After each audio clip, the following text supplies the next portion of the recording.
Is there a barrier? Is there a reason people don't like you? What's the blockage?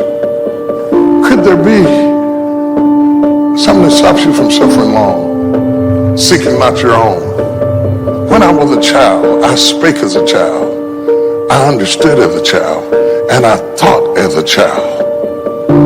But I put away childish things. I put away childish things. Be a man, own up. Now, you gotta wait and see what God got for you. So I always wanted a Super Bowl commercial. He gave me all of that, increased my global persona. We now have villas, free villas that we can go to. 8-bedroom villas. I can come for a month. You gotta work through the adversity. When adversity hits y'all and it's coming, remember there's a lesson and a blessing. Quit asking God to make your life easy, cause he ain't gonna do that. Eyesight and mindsight. Eyesight is judging on what you see. Mindsight is how you interpret what you see. One guy said, it's not possible, it's over, I'm finished. He surrendered. But this other guy, he felt that in spite of the no's and rejections, in spite of how bad the economy is, that it's possible that somebody somewhere, guess what, ladies and gentlemen? That's what we have to do with our dreams. What a shame if Joseph would have spent those years discouraged, worried, frustrated. What God promised you is going to come to pass. The dream he put in your heart is already on the schedule. The question is, how are you going to spend the time while you're waiting? Looking back in regrets, upset, looking forward, wondering why it's not happening? No, stay in the present. Take it one day at a time. You don't have grace for tomorrow. If you're trying to figure out the next 20 years, you're going to be frustrated. You have grace for this day. When you get to tomorrow, there'll be grace for that day. But Joel, I'm worried because I don't see how my situation could ever work out. You're not supposed to. This is what faith is all about. You have to trust that God is in control, that he's planned out all of your days, that he knows what's best for you. Instead of fighting where you are, learn to embrace where you are. That's what Joseph did. It wasn't comfortable. He didn't like it, but he embraced it, believing that God was ordering his steps. I don't want you to get 10 years down the road, think, man, if I'd known it's going to turn out this good, I would have enjoyed my life. I would have spent more time with my family. I would have enjoyed raising my children. I talked to a lady. She had worked as an executive, very successful for this large company. She had been there 19 years when she was unexpectedly let go.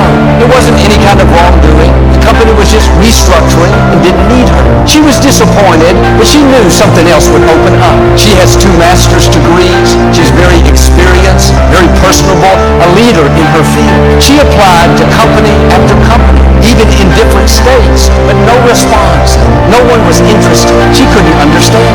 A couple of months after she lost her job, her mother became ill, needed someone to take care of her. She decided that she would do it while she was looking for a job. Every day she would go to her mother's house. They would visit and run errands. Her mother came to her house and helped her fix it up. She had so much fun with her mother, made so many great memories. 10 months later, her mother passed. 3 days after she laid her mother to rest, she started getting one phone call after another from companies she had applied to months and months before. Not one offer, but 4 great offers came in. She accepted a position with more responsibility, more income, better environment. She said, it's a position that I enjoy much more than my previous job. Look at how God works. That closed door, the company unexpectedly letting her go, seemed like a bad break.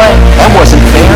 Another position not opening up with all of her credentials, all of her experience, education. That doesn't make sense. She could have been sour, lived upset. Why is this happening? But she made this choice to not live in the past, not let the disappointment steal her joy, to not live in the future. Why won't anything open up? What if I can't find a job? Instead, she took that time to enjoy where God had her. She made the most of each day. She embraced where she was, believing that God was directing her steps. Had she not done that, she would have missed that time with her mother. Had she lived stressed out, she wouldn't have those memories that she'll forever cherish. Don't fight where you are. Embrace where you are. Make the most of each day. Yes, she needed a job, but don't get so focused on the future that you miss the beauty of this day.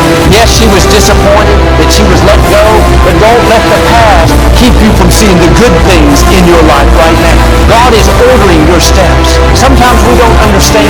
It's not comfortable, but like with Joseph, all the disappointments, delays, betrayals, they were a part of God's plan to get him to the throne. God is going to get you to your destiny. He's going to work out all things for your good. While you're waiting, when you don't see anything happening, things aren't turning around, trust him enough to enjoy your life. See the good in each day. Be grateful for what you have. The song says, it's a beautiful day. Don't let it get away. Once we live this day, we can't get it back. Are you living it in tomorrow, focused only on your dreams? Are you living it in yesterday, focused on what didn't work out? When all the while, God has you at this place for a reason. There's a blessing in disguise. There's someone you can connect with. There's a test that you can pass. If Joseph would have been bitter, he would have never helped the butler. The butler is the one that helped open that door for him. And the scripture says to make the most of this day. Doesn't say make the most of yesterday, make the most of tomorrow. What are you doing with today? Are you embracing where you are, or are you fighting where you are? Are you present and connected, or are you present and disengaged? When life called the roll today, did you show up passionate, enjoying your family, looking forward to another great day? Joel, I would, but man, I've had disappointments. These people did me wrong. My dream hasn't worked out. How do you know that's not leading you to your destiny? God is ordering your steps. It may not be good, but he wouldn't have allowed it if it was going to stop your purpose. Don't get 20 years down the road and see it all come together and have to say, wow, I spent so much of my life worried, not enjoying my family, mad at the people that did me wrong. Let it go. It's all a part of the process. These are tests we have to pass. We can get to our destination enjoying the journey, seeing God's favor despite the opposition, or we can get there worried, sour, upset. I'm asking you to live in the present, one day at a time. Yes, it's good to have goals. Keep your vision in front of you, but don't let what hasn't happened frustrate you. Make up your mind you're going to enjoy each day. Enjoy your family. Enjoy the people you work with. Enjoy the beauty of creation. Take time to smell the roses. All through the day, it's good to take a few deep breaths and just breathe in God's goodness.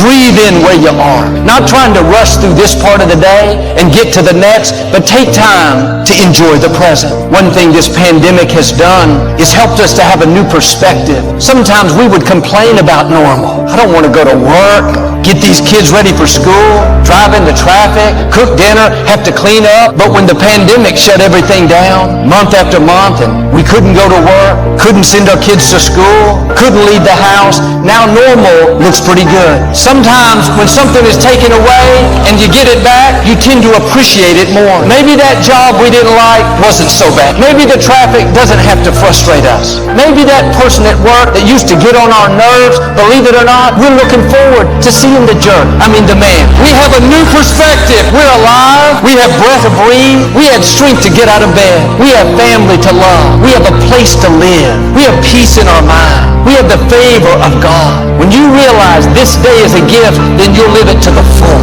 Not depending on your past, not based on your future, but you will say like David, this is the day the Lord has made. I'm not going to just drag through it. I'm going to be glad in it. Not just going to be present. I'm going to be connected. I'm going to make the most of it. If you'll do this, I believe and declare you're going to have better relationships. You're going to have more joy and fulfillment. Like with Joseph, negative situations are about to turn around. Promotion is coming.